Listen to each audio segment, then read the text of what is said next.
ইলেকশ্যনৰ আগদিনাখন চেলৰ পৰা আপোনালোকে কি ডকুমেণ্টছ কালেক্ট কৰিব লাগিব বা কি মেটেৰিয়েলছ ল'ব লাগিব সেইটো আমি এই ভিডিঅ'টিত জানিম। চ' প্ৰথমতে আপোনালোকে চেলৰ পৰা যিটো কালেক্ট কৰিব তাত আপোনালোকে এটা চেক কৰিব লাগিব, সেইটো হৈছে ASD লিষ্ট, য'ত এবচেণ্ট আৰু আপোনালোকৰ শিফটেড আৰু ডেড ভোটাৰ্ছ এই ASD লিষ্টটো কালেক্ট কৰিব লাগিব।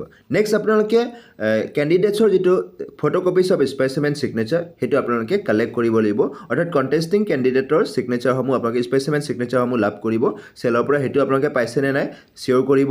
আৰু লিষ্ট অফ পলিং মেটেৰিয়েলছ সেইটো যদি আমি চাবলৈ যাওঁ তেতিয়াহ'লে ফৰ্ম 17A এটা বুক অৰ্থাৎ ৰেজিষ্টাৰ অফ ভোটাৰ্ছ যিটো এটা কপি, ভোটাৰ শ্লিপ 16টা লাভ কৰিব। নেক্সট আপোনালোকে working copies of electoral roll অৰ্থাৎ ভোটাৰ লিষ্টটো, list of classified service voters আপোনালোকে লাভ কৰিব। নেক্সট আপোনালোকে ballot papers of tender votes য'ত 20টা আপোনালোকে লাভ কৰিব।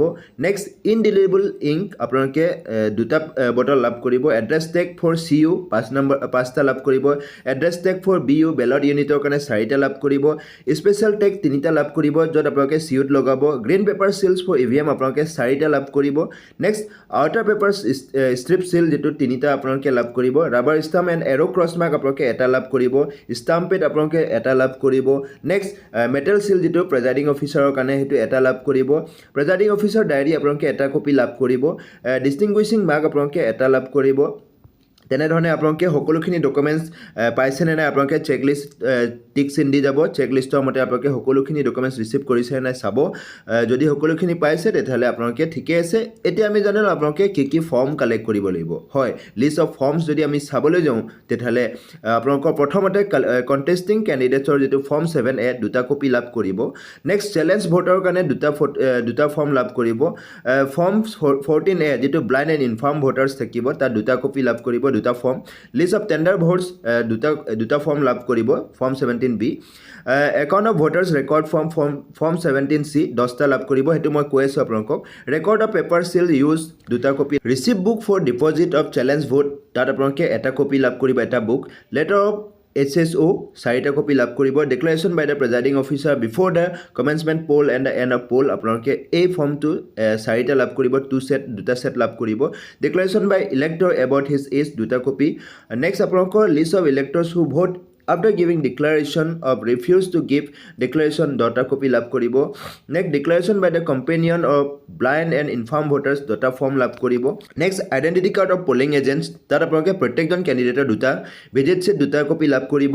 নেক্সট আপোনালোকৰ format of presiding officers additional 16 point report আপোনালোকে এই ফৰ্মটো যিটো আপোনালোকে ছাবমিটেড কৰিব লাগিব কনষ্টিটিউশ্যন অফ অবজাৰ্ভাৰ। নেক্সট আপোনালোকৰ যিটো এনভেলপছসমূহ কি এনভেলপছ লাভ কৰিব সেই এনভেলপছসমূহৰ বিষয়ে আমি অকণমান জানিলোঁ। প্ৰথমতে আমি যদি চাওঁ তেতিয়াহ'লে এনভেলপছত যদি আমি চাবলৈ যাওঁ তেতিয়াহ'লে আপোনালোকে 1টা কপি স্মলাৰ এনভেলপ লাভ কৰিব যিটো ষ্টেটৰী এণ্ড নন ষ্টেটৰী হয়। নেক্সট আপোনালোকৰ মাৰ্ক কপি অফ ইলেক্টৰেল ৰোলৰ কাৰণে আপোনালোকে 1টা এনভেলপ লাভ কৰিব। নেক্সট আপোনালোকৰ আদাৰ কপিজ অফ ইলেক্টৰেল ৰোলছ ভৰাবৰ কাৰণে 1টা এনভেলপ লাভ কৰিব। নেক্সট আপোনালোকৰ টেণ্ডাৰ বেলট পেপাৰ ভৰাবলৈ 1টা এনভেলপ লাভ কৰিব, তাত লিখাই থাকিব। Next declaration by the presiding officer before the commencement of poll and the end of poll তাৰ কাৰণে 1টা এনভেলপ লাভ কৰিব আপোনালোকে। নেক্সট আপোনালোকে একাউণ্ট অফ ভোটাৰ্ছ ৰেকৰ্ড তাৰ কাৰণে 1টা এনভেলপ লাভ কৰিব ফৰ্ম 17Cৰ কাৰণে। নেক্সট লিষ্ট অফ চেলেঞ্জ ভোটৰ কাৰণে আপোনালোকে 1টা এনভেলপ লাভ কৰিব য'ত আপোনালোকে তাত ভৰাব লাগিব। আনইউজ এণ্ড ডেমেজ পেপাৰ চিলৰ কাৰণে আপোনালোকে 1টা এনভেলপ লাভ কৰিব। নেক্সট আপোনালোকে এপইণ্টমেণ্ট লেটাৰ্ছ অফ পলিং এজেণ্টৰ কাৰণে 1টা এনভেলপ লাভ কৰিব।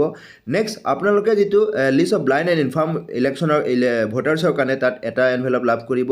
নেক্সট প্ৰেজাইডিং অফিচাৰ ডায়েৰীৰ কাৰণে 1টা এনভেলপ লাভ কৰিব। এইকেইটা হৈছে statutory and non statutory. Election duty certificate 1টা লাভ কৰিব।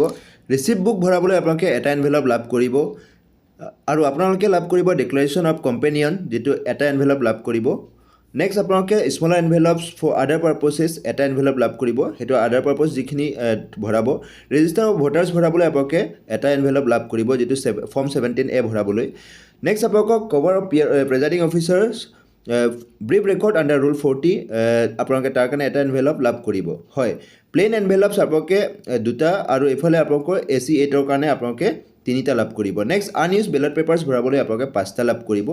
এনি আদাৰ পেপাৰ ডেট আৰু has decided to keep in sealed cover তো 1টা লাভ কৰিব তাৰ কাৰণে extra. Cover for unused and damage তাৰ কাৰণে স্পেচিয়েল টেগ ভৰাবলৈ 1টা এনভেলপ লাভ কৰিব। Next cover for unused and damage আপোনালোকৰ ষ্ট্ৰিপ চিল তাত ভৰাবলৈ 1টা এনভেলপ লাভ কৰিব। চ' এইখিনি আছে আপোনালোকৰ এনভেলপছ কি আপোনালোকে পাব নেক্সট আহি গ'ল আপোনালোকে কি মেটেৰিয়েলছ আপোনালোকে পাইছে নেপাইছে আপোনালোকে চেক কৰাৰ পাছত লিষ্ট অফ ষ্টেচনাৰী আপোনালোকে কি লাভ কৰিব পেঞ্চিল এডাল লাভ কৰিব কলম চাৰিটা তাৰে এটা ৰেড পেন লাভ কৰিব ব্লেংক পেপাৰ আপোনালোকে 8টা লাভ কৰিব পিন্স 25 পিচ লাভ কৰিব নেক্সট মেথছ বক্স এটা লাভ কৰিব আপোনালোকে যেটো 6টা লাভ কৰিব ভোটিং কম্পাৰ্টমেণ্ট আপোনালোকে 2টা লাভ কৰিব নেক্সট আপোনালোকে গাম পেষ্ট এটা বটল লাভ কৰিব ব্লেড এটা লাভ কৰিব হয় এনেধৰণে আপোনালোকে কেণ্ডেল 4টা ষ্টিক্স লাভ কৰিব আৰু ৰছী আপোনালোকে 20 মিটাৰ লাভ কৰিব নেক্সট আপোনালোকৰ মেটাৰ স্কেল এটা লাভ কৰিব এটা 3টা কাৰ্বন পেপাৰ আপোনালোকে লাভ কৰিব 3টা চিট নেক্সট আপোনালোকে কাপোৰ মচিবৰ কাৰণে কাপোৰ 3 পিচ লাভ কৰিব নেক্সট আপোনালোকে পেকিং পেপাৰ 2টা চিট লাভ কৰিব নেক্সট আপোনালোকে এটা কাপ লাভ কৰিব যেটো ইনডিলিবল ইংক ভৰাবলৈ আপোনালোকে লাগিব নেক্সট আপোনালোকৰ যেটো পেন্স কিছুমান লাভ কৰিব 24 পিচ ড্ৰয়িং পেন্স যেটো নেক্সট ৰাবাৰ বেঞ্চ এটা লাভ কৰিব 20 পিচ ৰাবাৰ বেঞ্চ আৰু সেলো টেপ লাভ কৰিব 1 পিচ আপোনালোকে এনেধৰণে চেক লিষ্ট দুখন লাভ কৰিব সকলোখিনি বস্তু চেক কৰাৰ পাছত সকলো ঠিকে থাকে যদি থাকে তেতিয়াহলে আপোনালোকে সকলোৱে মিলি আপোনালোকৰ টিমটোৱে আপোনালোকৰ যেটো পলিং ষ্টেচন তালৈ আপোনালোকে যাব লাগিব তালৈ আপোনালোকে গৈ পাব লাগিব